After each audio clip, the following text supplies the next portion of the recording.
Hi! I'm gonna go share this link on Tumblr. I'm recording it on my computer in case this fails, because I really don't want my video to fail. So let's go to Twitter. I'm a minute early, so I don't know that anybody's online yet. Not quite yet. Not quite yet. So, let's talk Shadowhunters. Whoosh. I have a camera here and I have a camera here, so I'm going to be looking in both of them, aren't I? Let's see. Best TMI quotes. I am on my best TMI quotes, aren't I? That's where I want to be. Yeah. There we go. Hi, everybody. So the chat should be turned on so you guys can ask questions and talk back at me while we're having our conversation. I hope everybody's getting to tune in live, but if you're not, I'm recording it over here, and it should be recording on here too, so that we can watch it later.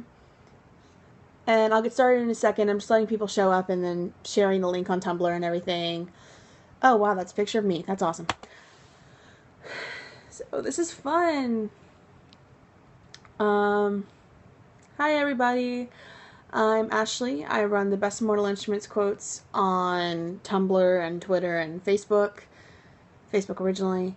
I obviously on Periscope too. Y'all have to forgive me. My mind's kind of crazy because I'm working on like 6 different projects right now. And Shadowhunters is only one of them, unfortunately. So today I'm talking a little bit about, we're catching up because I haven't done a video since, like, the trailer came out, I think. Maybe before then. So I'm doing a video talking to you guys about Shadowhunters. We're almost a week away, we're almost at a week, which is exciting considering how long it's been that we've been waiting for this. I'm going to talk to you about, the TV adaptation and TV adaptation in general. And I'm also going to be talking to you about why, if you live in the United States, it is very, very, very important. I can't stress how important it is enough that you watch live for Shadowhunters. So that's not right. There we go. So if you guys can hear me, you guys can hear me and see me, right? I don't think I have anything plugged in that would make you not be able to hear me. But I don't know. Awesome, thank you. So let's just talk about Shadowhunters for a second. We have, let's see, it's the 3rd, so we have 9 days left. Is that it? God, that's so close. You know, I've been a Pretty Little Liars fan from the first season, so being more excited about another show premiering with a series premiere than I am about Shadowhunters is weird for me and different for me. Oh, здравствуйте, my person from Russia. Здравствуйте. I took Russian a couple years ago, so I really hope I pronounced that right.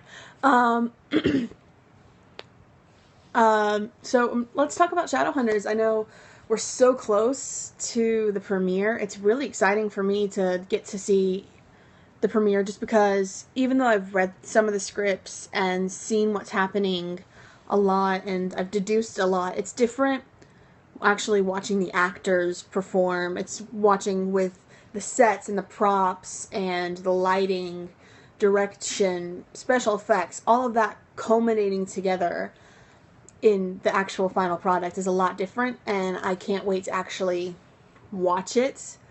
And so I'm going to be live tweeting with my sister who runs Shadowhunter Chat. There should be a link somewhere on my Twitter to Shadowhunter Chat that I posted recently. We're going to be live tweeting. We're probably going to be live periscoping the premiere too, the entire premiere, so make sure you tune in for that. We're going to have a lot of fun. Marybeth and I periscoped the season finale of Pretty Little Liars. Let's hope this is a little bit more fun. What are my opinions on the visual effects in Shadowhunters?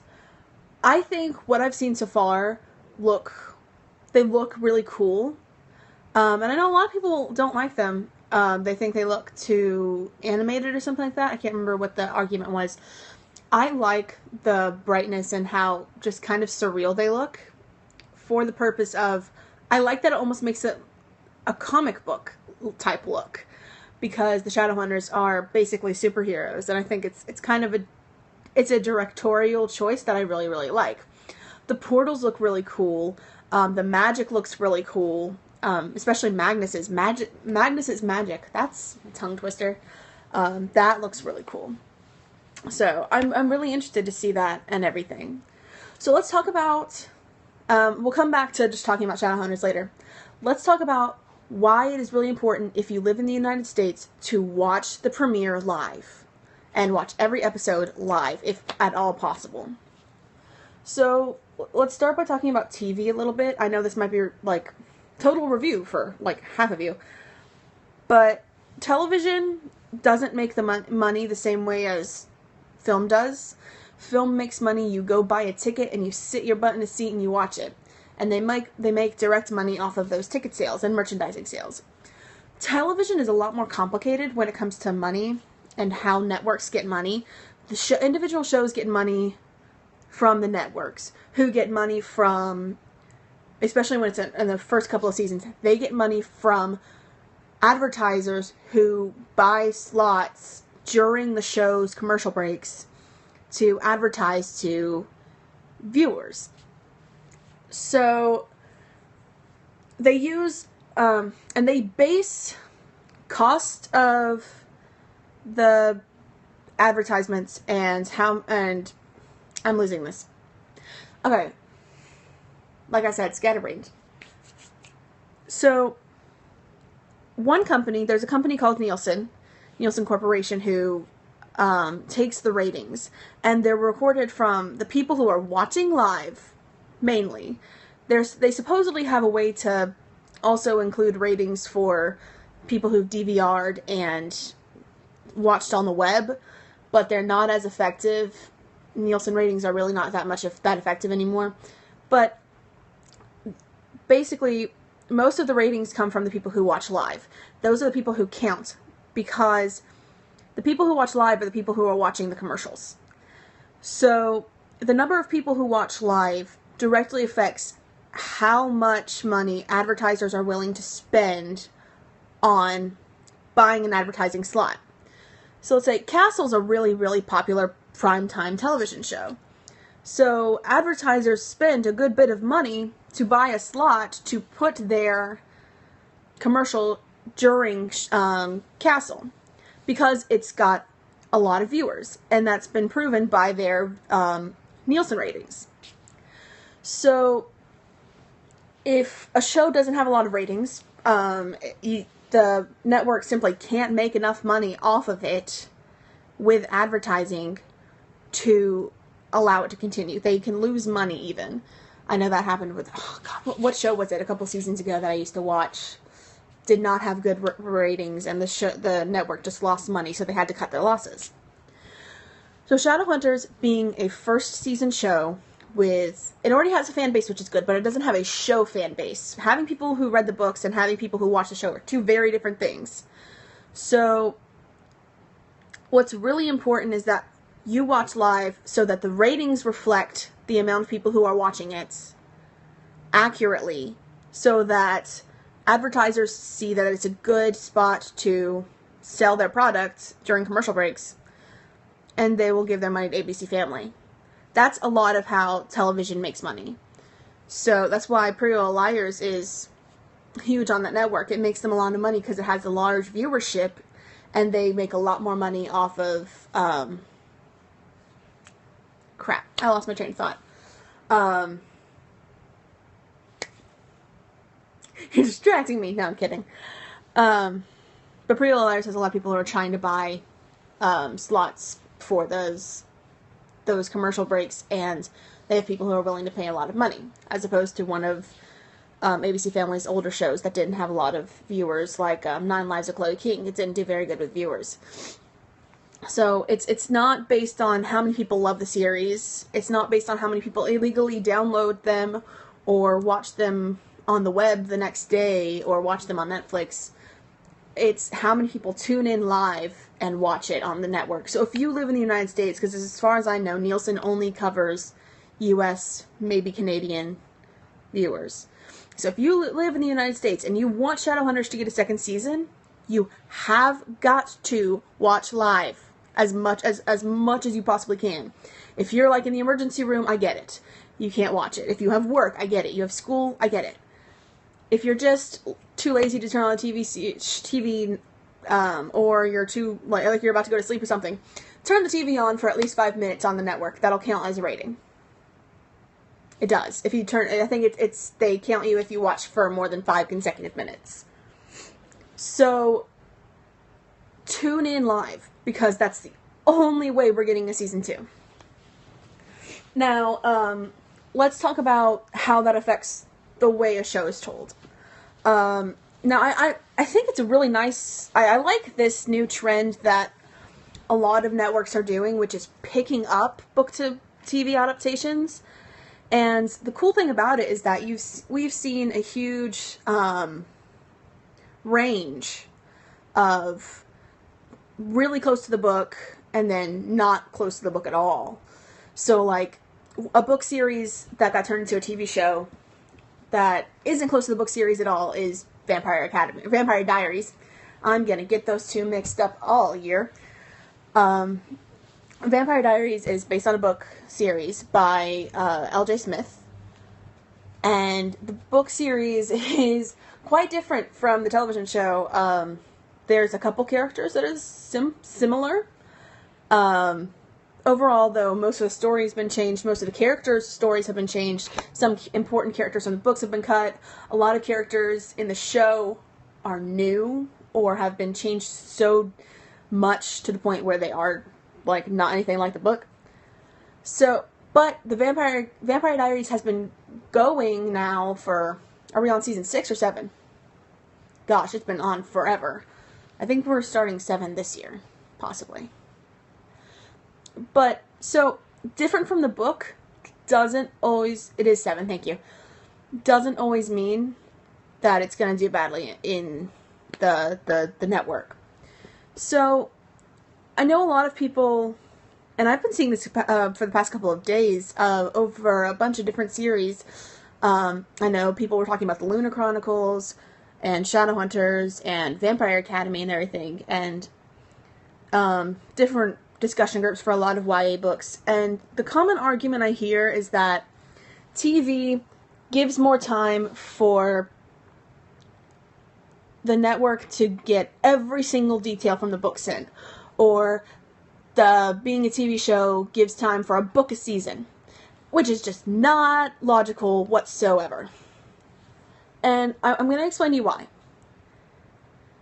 With TV shows, like I said, TV networks make money off of people tuning in every week. Now, I know some book fans actually would tune in to an exact replica of the book every week. But the thing is, a TV show is a TV show, a book is a book. They are not the same thing. They are two completely different media. And I've explained this in another video, so I'm not going to go like rehash everything I've already said, but they're two very different media. They're going to be written differently, they're going to be produced differently, and they're going to have different stories. I saw somebody the other day, it was this morning, talking about Sebastian possibly being on Shadowhunters. And my thought behind that is, I don't think so. First of all, not anytime soon. Because I'm pretty sure Cassie said that he's not in the first season at all. But also, personally, as a screenwriter, as somebody who understands television, writes for television, and has been watching other book-to-television adaptations adapted in the same way, like Pretty Little Liars, I do not believe they're going to bring in Sebastian exactly like he is in the books. If they even keep the name Sebastian.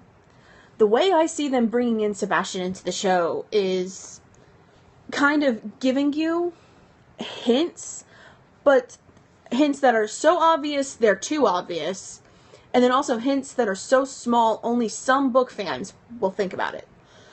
And I'm going to use Pretty Little Liars for a example.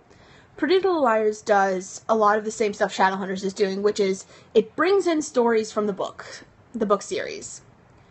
And it evens the playing field for the book and show fans by bringing in so many new stories and balancing new stories with the book stories that when they actually bring in a storyline, a huge plot twist from the books, you've got a bunch of fans from the books that are saying, wait, maybe they're about to bring this in. Are they? Are they going to do it? Are they going to do something different?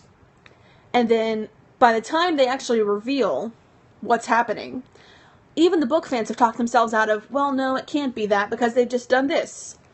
And then it was, and then it actually turns out to be exactly what happens in the books. So I think what they're going to do if they ever bring Sebastian in, and this is just an example of what they do as screenwriters and adapting it. If they're bringing in Sebastian, I would imagine it being season 2. Something's going on. Clary and Jace are fighting. If they bring in the incest plotline, I'll talk about that in just 1 second. Jace and Clary are fighting. Clary meets this new guy who's kind of sketchy, whose name most likely is not Jonathan or Sebastian. And he starts hitting on her. Book fans start thinking, is this how they're going to bring in Sebastian? They wouldn't. They really wouldn't. And then the show gives you so much doubt that you start saying, no, it shouldn't be. It can't be. And then at some point it actually turns out to be him with one really slick reveal. But the thing that'll keep viewers turning in is the book fans want to see if they're right, because it's not so obvious that it is from the book that they can say, oh, I knew it from the beginning.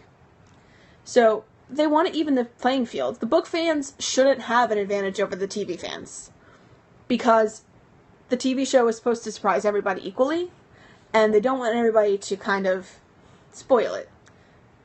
So I think they're evening the playing field. So I don't think they're going to they're not keeping the book exactly as it's written. As a screenwriter for a television show, that would be suicide.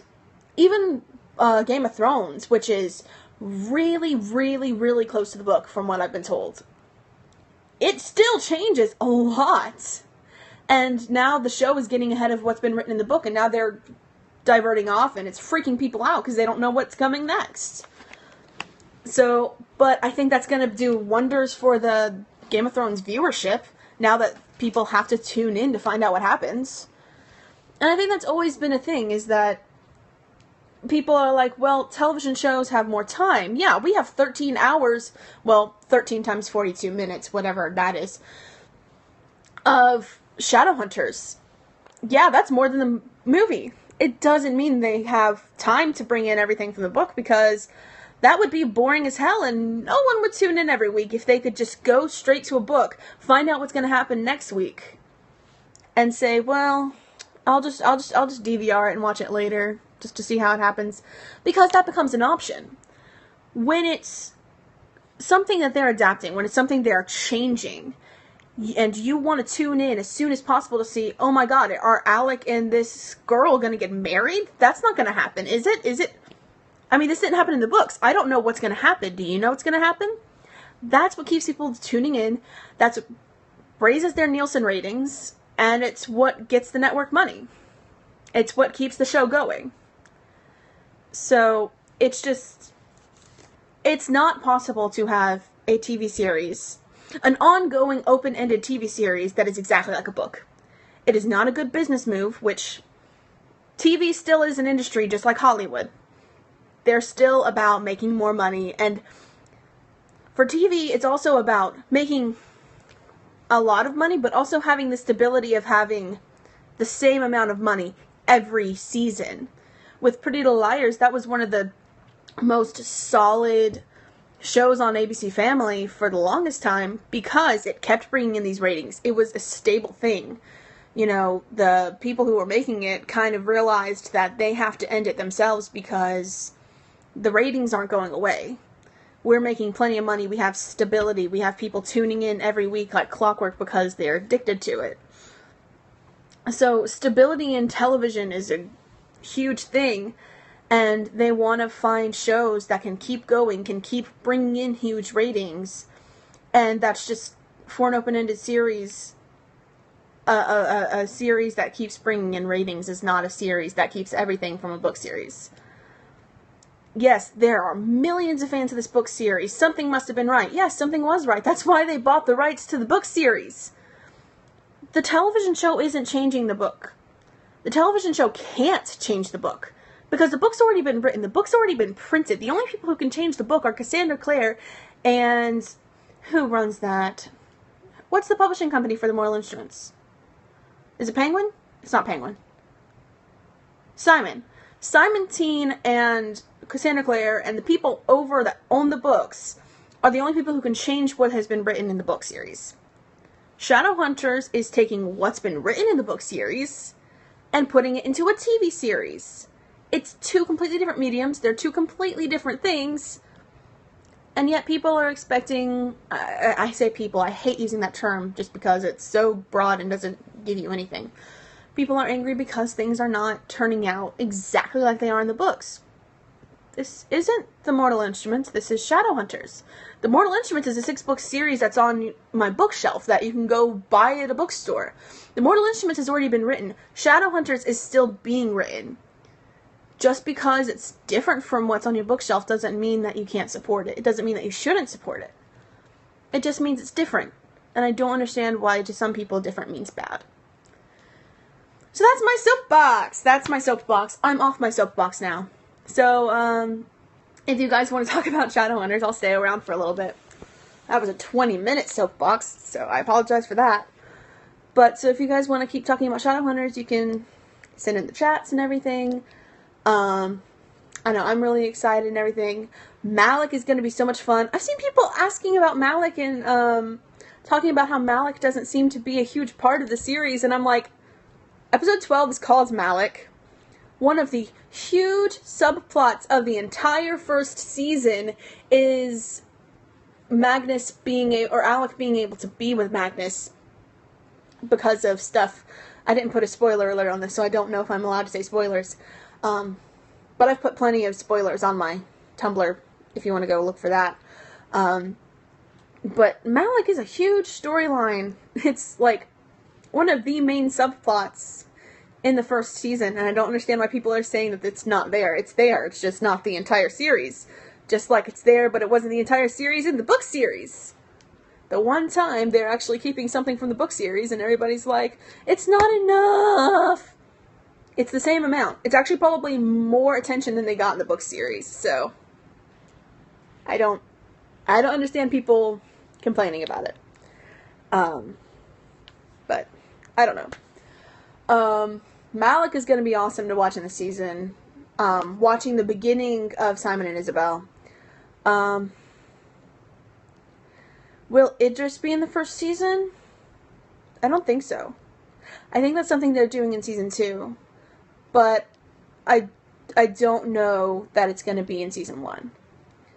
I know that part of the reason the screenwriters brought Lydia Branwell, who you meet in episode 8, and who throws a huge wedge in between two... Sorry. Lydia Branwell, the screenwriter, said they brought in to bring a little bit of Idris to New York because they weren't planning on going to to Idris this season. And, I mean, I kind of understand that. First seasons, first of all, normally don't get that huge of a budget. And going all out to film something like Idris will cost a lot. It'll take a lot of time, and it'll take a lot of commitment from the network. So I think that's definitely a season 2 type thing. If they go to Idris, it'll be for like 5 seconds. There won't, as far as I know, be an entire episode that takes place in Idris. There shouldn't be, because I know pretty much all the episodes. And I'm pretty sure every episode from season 1 takes place in New York. There's that one... Okay, well, not in New York. There's a couple of episodes that take place in Chernobyl. Or not completely in Chernobyl, but scenes that take place there, because that's where Valentine's thing is. I've read audition sides from episode 12, yeah. That's where Ragnar Fell comes in. Ragnar Fell is introduced in episode 12. So that's how I know about episode, what happens in that episode in general. There's a lot I don't know, like the ending, and that's going to be fun, because we have to wait till, what did I say, March? Because that's episode 12. March, April, actually, probably. 1, 2, hold on. 1, 2, 3, 4, 5, 6, 7, 8, 9, 10, 11, 12. Yeah, March 29th, unless they take a break, in which case it'll be in April.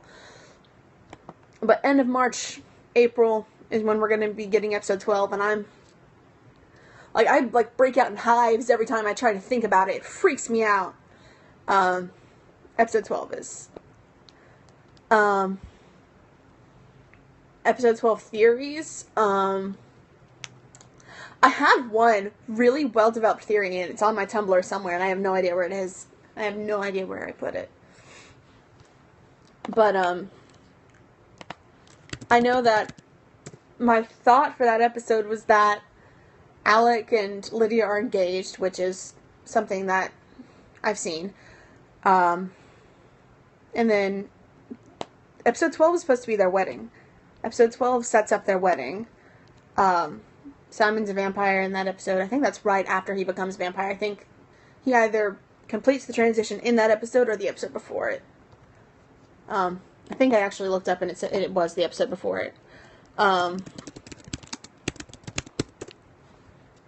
But my idea was that something happened at the end of that episode where Magnus tries to crash Alec's wedding and it doesn't go as planned.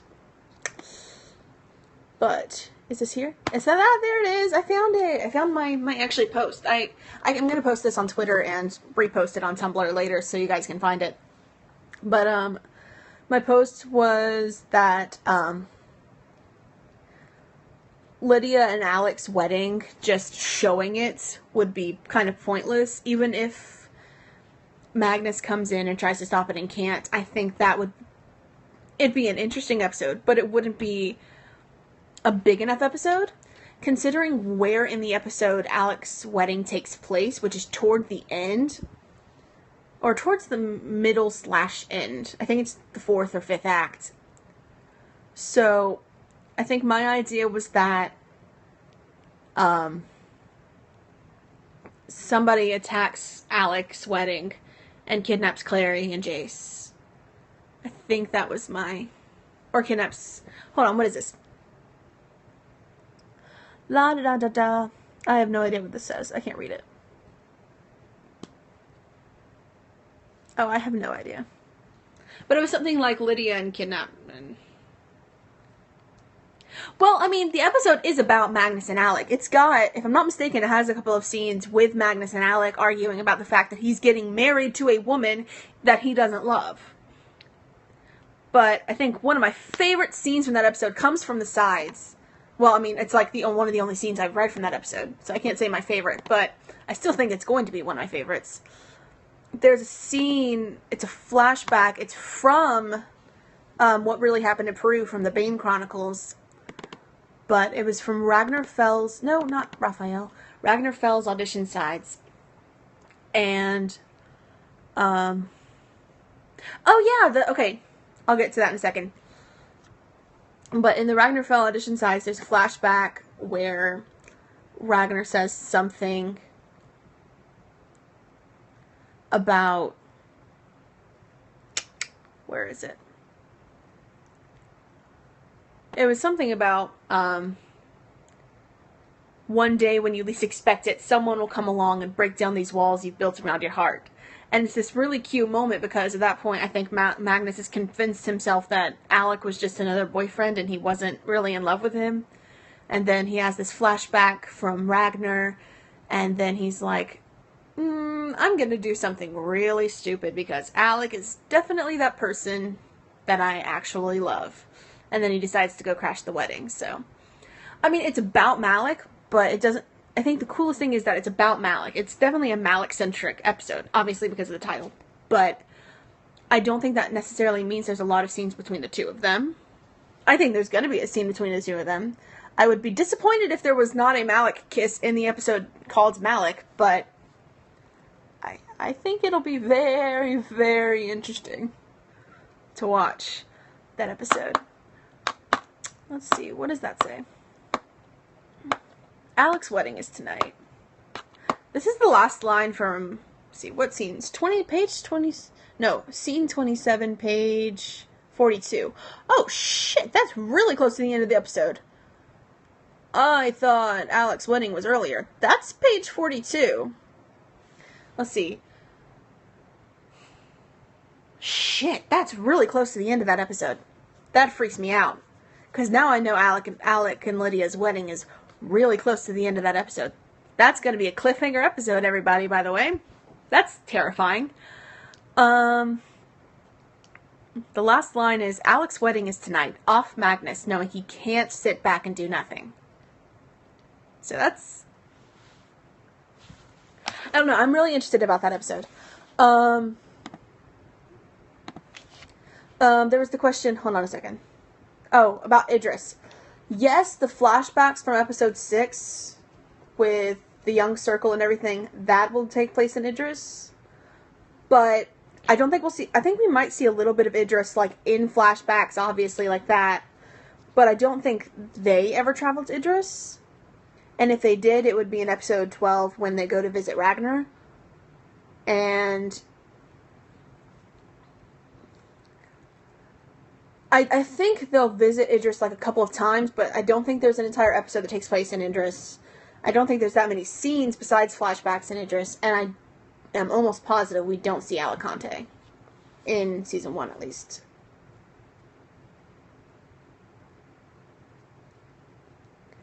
Well, yeah, episode 12 is about Magnus. I don't know everything that's in that episode. I just know that there is... And I just know some of the things that's in that episode, and there's still huge holes in what I know about that episode. But I'm sure there is a scene between Magnus and Alec in that episode. At some point, talking about how much they love each other. I don't know. Well, Alicante, I'm sure they can do with a lot of special effects. But I think that's something that they'd have to wait till season 2 to do. Besides the fact that I don't think they could fit going to Alicante in season 1 with everything else they're doing, I don't think that... I mean, it's not just budget, it's also just logic... What am I trying to say?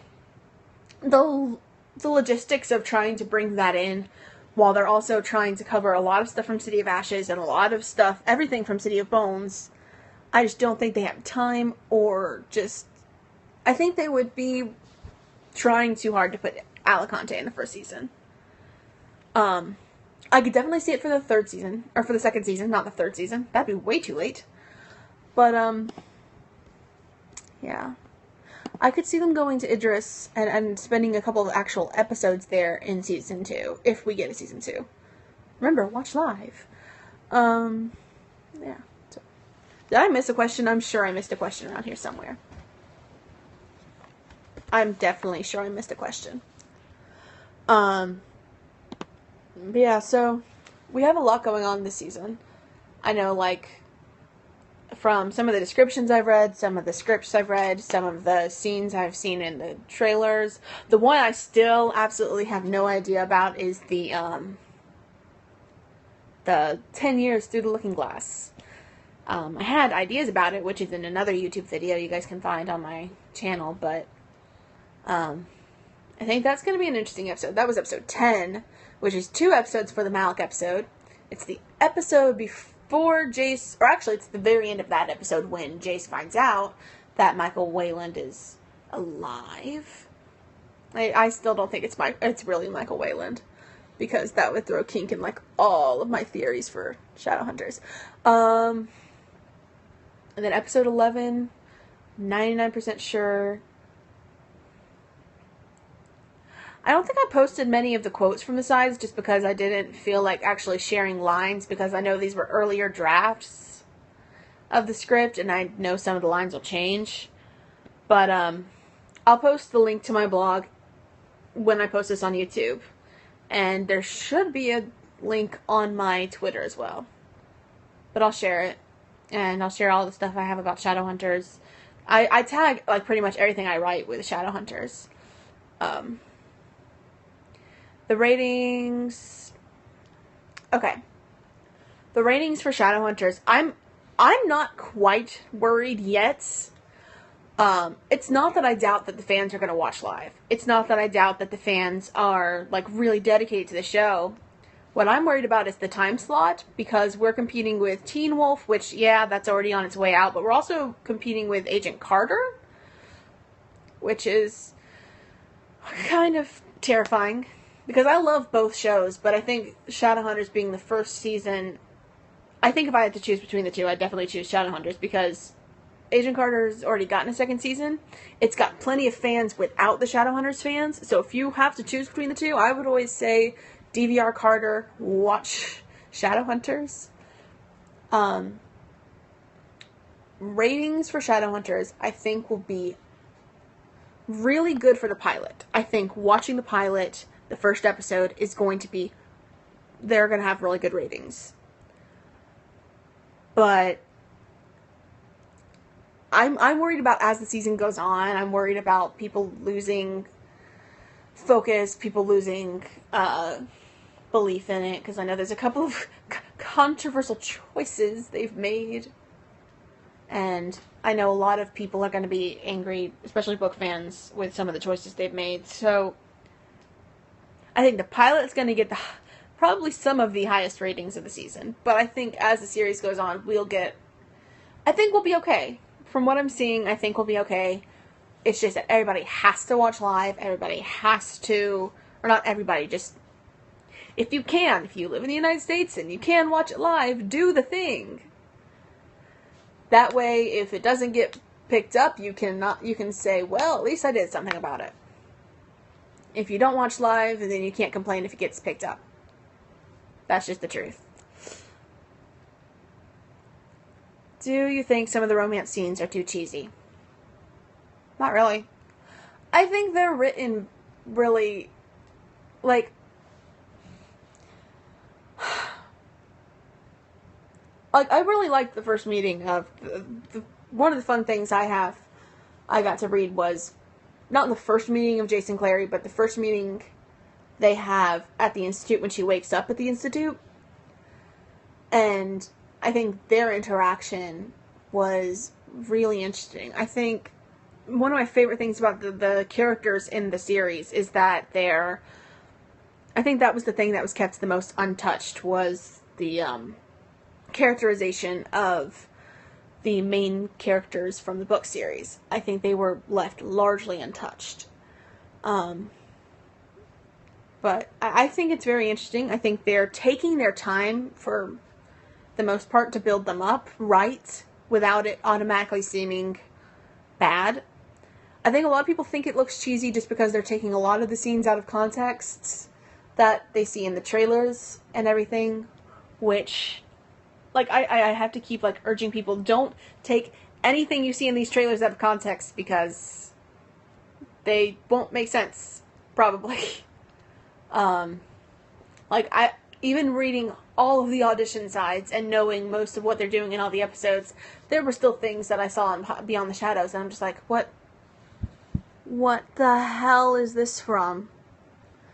So, I mean, it's really easy to take them out of context.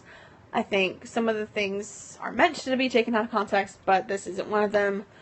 I keep getting away from the question. Like I said, I'm really scatterbrained today. I'm working on Vampire Academy, working on Shadowhunters, working on my TV pilot, working on a TV spec script, and working on a short film.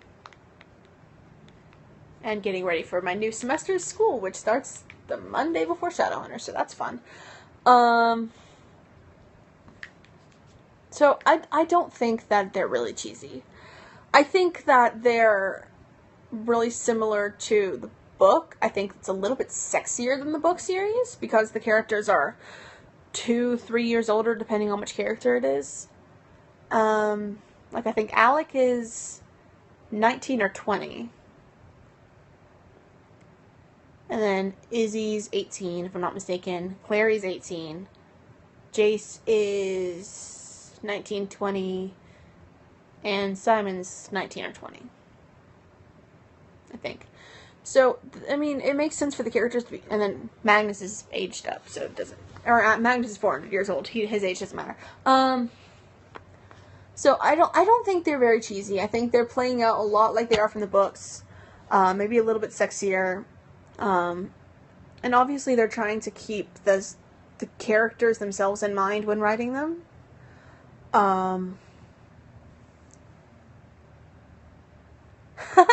I actually had the same thought when I was watching it.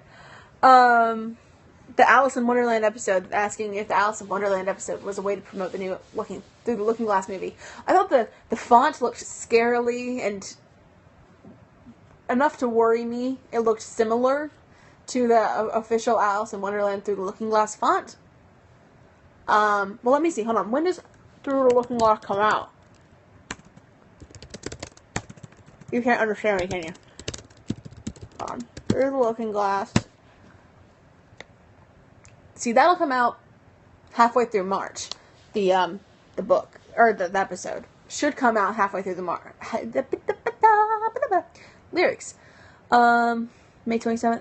So, I don't know, it could, but it'll be coming on at least a month, if not 2 months, before that episode, or before Alice in Wonderland comes out. Unless they take a huge break, which I don't think they do. Pretty Little Liars normally has its finale in April, if I'm not mistaken. So I don't know. I thought about it, but I'm not sure. Yeah, it's episode 10 is when Through the Looking Glass comes out. So.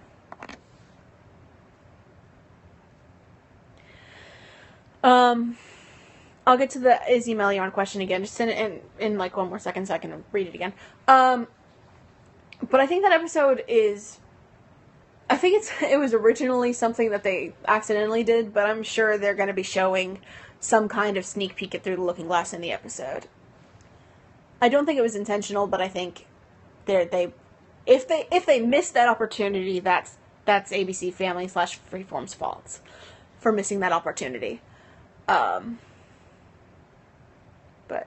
that episode is gonna be very interesting. I'm worried about it slightly, but mostly I'm just really interested to see that's what I'm talking about. The just dropping those hints that they know book fans won't remember and will know they will tune in to see what they're doing. That's how they raise ratings. That's what I was talking about earlier. They change things so that book fans will wonder what the hell they're doing, and so will show fans, but book fans a little bit more, because book fans have no idea what the fuck this is. Sorry. Oh god, language. I probably shouldn't have said that. Yeah. Train of thought, come back to me. But I think that episode's gonna be really cool. That episode's episode 10, by the way, is when that comes in. It's probably, if I'm not mistaken, what was it? Scene 27, so it's, or scene 21, so it's probably about halfway towards the 4th act of that episode. So it's, or at least what we saw being filmed. So, I mean, the whole episode could be one of those weird alternate universe episodes. I don't think so, though, because we have to see certain things happen. Anyway, there was a question about Izzy and Meliorn, and I didn't get to read it before it disappeared. So, I don't know who sent it. I don't know what it was about. I didn't get to see anything except that it was about Izzy and Meliorn. Who, yeah. Yeah. The whole season's got a lot of interesting stuff. New from the show, writers, new from the book, but changed a little bit. And then, of course, there are some scenes that are just straight, or some things that are taken straight from the book. The Hotel du Morse still in there. You still have a lot of the pilot episode you'll recognize from the book series. You still have Valentine and his circle. Hodge is still in the show, even though we haven't seen like any of him in any of this trailer, any of the trailers, any of the behind the scenes stuff. It kind of freaks me out because I have no idea what his character's doing. Okay, here's the question about Meliorn. Ugh. do you recall there would be other sexy scenes between... Was that besides or between Meliorn and Izzy? Because Meliorn and Izzy have a relationship, but it's really interesting the way they portray Isabel and Meliorn, because neither of them care about the other one, and they are very, very, very aware of it, but hey, they're having sex with each other. It's like, oh, the other one's good in bed, whatever. Also, they pump each other for information. It's really funny. It's actually really, really interesting, their relationship. Besides them, in episode 5, there's a scene where Jace and Isabel go to the Seelie Court for information on something. I can't remember what they go for. But, it was because the Seelies have stopped communicating with the Clave and dropped out of the Accords, or something like that. Is one of the stories for that episode. Because that's when Maris comes back. That's Maris' first episode. But Jace goes with Isabel to the Seelie Court, and he decides Clary has pissed him off doing something. God friggin' knows what she's done this time. But Clary and Jace had a fight. He decides he's gonna show... Oh God, I can't remember what the line is. Something like, he'll show her who's committed or whatever. And then he goes off and does... I don't know if he has sex with her or if he just, like, makes out with her. But he goes off with Kaylee, who is in the book series. She's the fairy from Takis. But in the show, she just lives in the Seelie Glade. So there's that scene, which was really sexy. Lots of sexy time between Meliorn and Isabel. They didn't show a lot in the sides because it wasn't really, like, pertinent information, I guess. I'm trying to think if there's another scene. I do too. The show is definitely more colorful. I think Vampire Diaries has become very, very desaturated in their cinematography. I'm going to get into film terms. Yay. Teen Wolf has gotten very desaturated, but it didn't start off really colorful. Vampire Diaries did start off really colorful, and then it slowly got desaturated as the seasons got on, the worlds got darker and everything, and it's very intentional by the cinematographers. So that and Teen Wolf have gotten a lot darker over the years. You'll see that the saturation has gotten lower. Shadowhunters is starting off really colorful, but I imagine they'll eventually go a little bit darker, especially if/when they bring in the Sebastian Jonathan Morgenstern character. Once they bring him in, it's hell on earth, and it's bound to be a little bit darker, but I think that, you know, the world is really... I think the color plays a huge part in it, but I can't really describe it because I haven't taken my color theory class yet. But I think that the fact that it's really, really bright, especially towards the beginning of the series, is a very nice visual clue that things start getting a little bit darker, a little scarier through the season. I also love the colors of the special effects, like the Icor and the scene from Pandemonium. I think that actually looks really cool. Like I said earlier, it kind of makes it look like a comic book. And it makes the Shadowhunters kind of seem like superheroes. So it kind of plays towards that trope, which is huge in television right now. So, understandably, I mean, that's a good choice of a smart use of special effects to kind of tie it into something that other people will like if high fantasy, urban fantasy isn't their genre. So, oh gosh, I've been on for almost an hour? That's cool. That's really cool. It's not cool for my computer. Is this even still running? It is. That's awesome. So any more questions? I'll stay on for at least another 5 minutes. Probably until 2. But, if you guys have any more questions, ask me. If you think of a question later, or if you're watching this later on YouTube, you can send me questions on Tumblr. My messages are open. My ask box should be open. Submissions are open. You can ask me on Twitter. You can message me, reblog something and add it.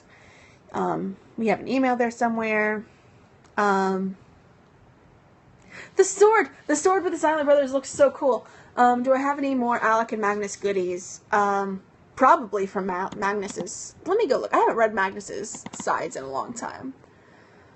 But I know Magnus and Alec are, like, kind of really funny in the series. I think one of my favorite lines comes from episode, is this 4 or is this 3? This is episode 4. Awesome. It's one of the first scenes. Hodge is telling everybody who Magnus is.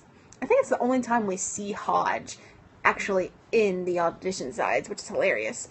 But it's episode 4. It's towards the beginning. Hodge is giving them basically a debrief. Clary, Isabel, Alec, and Jace. A debrief on who Magnus is. Just the way they describe him is funny as hell. And Clary has a line, "He looks like the Downworld's David Guetta." And Isabel goes, "Guetta's already a Downworlder. He's a vampire. You ever see him in the daylight?" It's really funny. And Alec is being Alec. "Will you two focus? This isn't a joke." It's really funny. It's a lot funnier than me reading it because I suck at reading scripts. Says the person who writes them. Where's the scene? The scene where they meet is hilarious. Or it's not the scene where they meet. It is a scene between the two of them, though. It's adorable. Magnus's script has... Oh, yeah, there's a lot of lines from the books, too. I was alive when the Dead Sea was a lake that was feeling a little poorly is in the show. There's a couple lines from the Bane Chronicles. Yeah, there's a lot of, actually, surprisingly, a lot of stuff directly from the books. I was actually surprised to see some of these lines, because I'm like, that's from the books. I wasn't expecting direct quotes from the books. That was kind of fun. And also direct references to stuff in the Infernal Devices. Yes, they do mention Tessa. That was the line I was about to read. Where is it? I just had it. How did I lose it? It's when he's with Elias. Here. Go to the Spiral Labyrinth and tell Tessa we need more shields, and while I'm gone, blah, blah, blah, blah. Yeah. So they mentioned Tessa in episode 4, and in episode 8 they mentioned Henry Branwell because of Lydia Branwell being his descendant.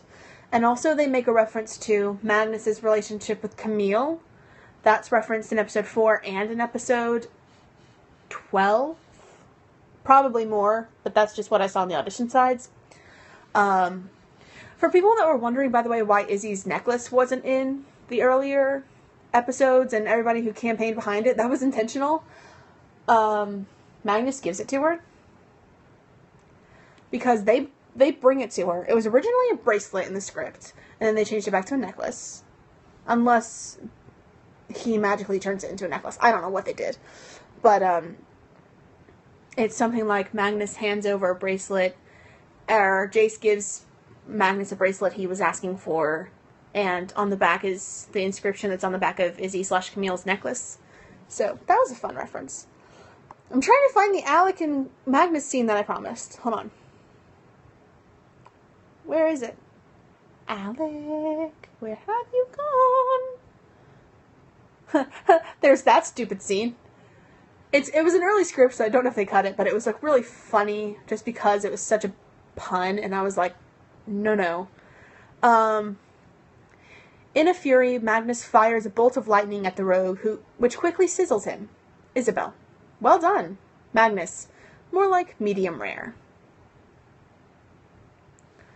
If that turns out to actually be in this episode, we're going to be gifting that for like a month. There's a lot of dialogue between Magnus and Clary. Where is my Magnus and Alex scene? I think Freeform's already setting up a TID show. I think they could do it. I know the concern for budget I understand, because period pieces suck the life out of a budget. Because you can't go to a thrift shop and buy stuff from the early 1900s or mid 1800s. I can't remember when TID takes place for the life of me. But it's harder to get the costumes, definitely. But so is, like, shows like Once Upon a Time. So I think that the Infernal Devices being connected to Shadowhunters will be a way for them to get a bigger budget. And for a first season, if they end up making it, I think before they try to make a spin-off series, there's going to be a flashback episode in Shadowhunters where they introduce the characters, kind of like how they introduced the originals on Vampire Diaries, not Vampire Academy. Jesus Christ, I've been doing that all day.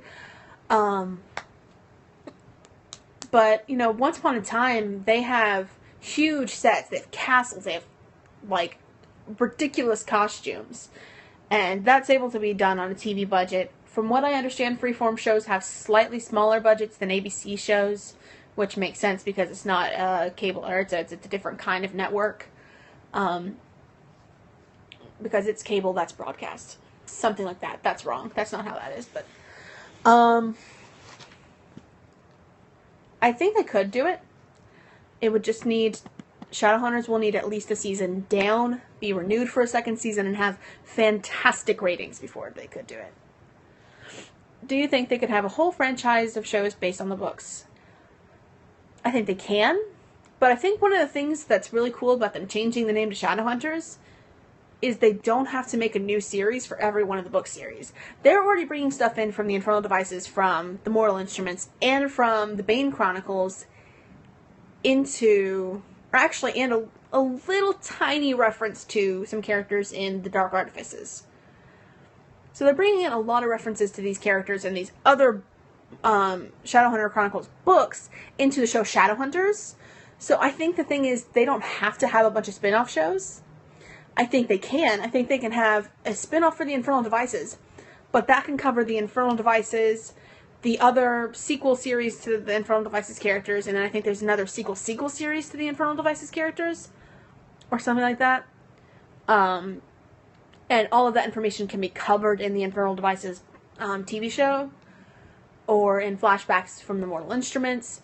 And then in Shadowhunters, they could be doing, like, I think The Last Hours is the sequel series to Infernal Device. I don't know.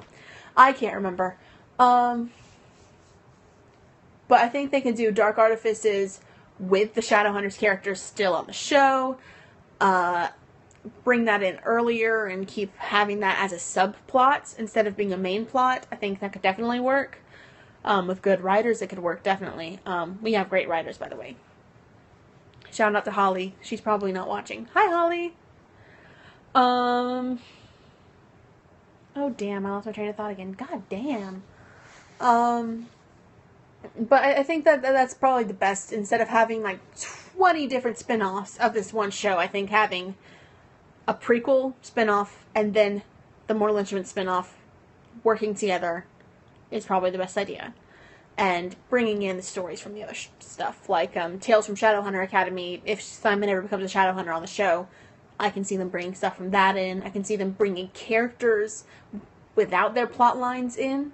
So, like, bringing George Lovelace. I have to admit, I haven't read Tales from Shadowhunters Academy just yet. But I know there's a character named George.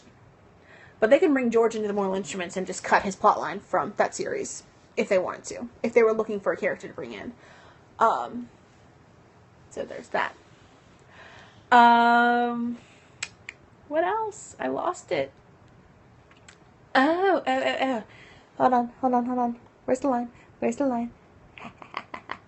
Okay, here's the Thank you, I just remembered that. The Malik scene. Okay. Magnus nods, then turns to the Shadowhunters. Okay, pretty boy, get your team ready. Jace, I know what to do. Magnus stops Jace in his tracks. I wasn't talking to you. To Alec. I was talking to you. Isabel can't help but laugh as an embarrassed yet intrigued Alec follows an annoyed Jace out to the other room.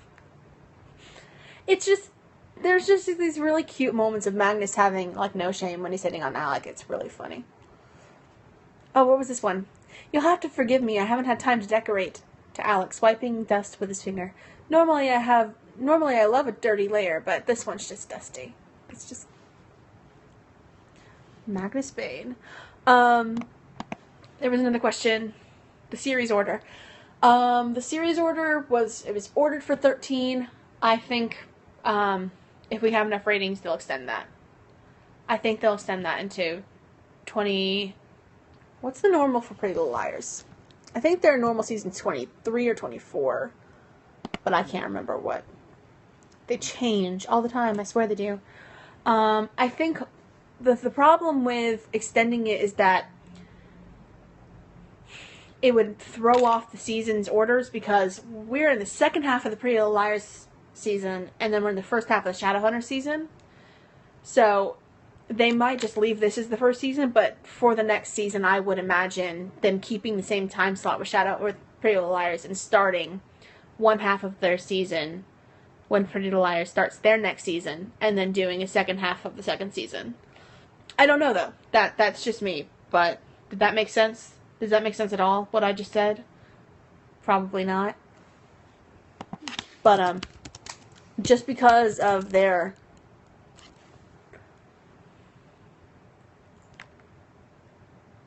Would that mean they would have to use their effects sparingly if they were to... What do you mean by use their effects sparingly if they were going to extend it? What are you doing? If you're talking about because that means if they extend it, part of the series orders that they have, the series order they have is that they have the budget for 13 episodes. If they extend it past that, they'll give it a new budget. They'll give it more money. Yeah, it would give them more money for the second half of the season. They can't make 10 more episodes with the budget they've been given for... They can't make 23 episodes with the budget for 13. Especially for a show like Shadowhunters. It wouldn't work. They would extend their budget as well. That would be part of giving them a series order. Would be giving them the go-ahead and giving them the funds needed to film a second half of the season. How long are their seasons normally? I can't remember how. I think their seasons are normally 23 episodes, but God forbid if I friggin' remember that. What are you doing? What is this doing? I don't trust IMDb anymore. It's stupid. I've been on for an hour. Woo-hoo. So I'll only take like 2 more questions. Is it 24, 25? Yeah, so they'll probably just double the season order from where it is, or give 13. Hold on. Let me look at this real quick. Yeah, they'd probably give them 11 more episodes for Shadowhunters. Yeah, but that's because season 6 was supposed to be a shortened season. Normally their earlier seasons will be longer. But I imagine if they extend it, they'll extend it 10 more episodes, but what will probably happen is they'll have a short first season, like I know some shows do. Castle did that. Its first season, it only had 10 episodes because it was only the spring of one year, and then they came back that fall and had 2 halves of that season instead of just having the latter half. So that's probably what they'll do, is bring it back for a season 2 and then have season 2A and 2B.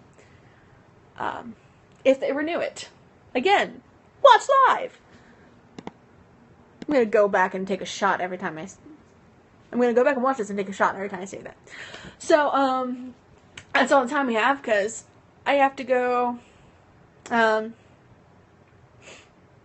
There are great Camille scenes, but I can't talk about them right now. I will make another video, another post soon, because I have to go work on Vampire Academy. I was supposed to have the 4th episode written yesterday. It is now today, and I have not started on the 4th episode. Rewrites, so there's that. And this time I actually did mean Vampire Academy. So, if you have more questions, I had a lot of fun with you guys too. Thanks for asking so many questions. Thanks for watching. I know I was on a soapbox for half of the video. I know this is a really long YouTube video. I'm probably going to have to cut this up. But I think that's it. Subscribe to my YouTube channel for more. Subscribe or follow my Twitter and Tumblr, and follow us on Facebook. All the links will be posted when I post this on YouTube in like 5 seconds.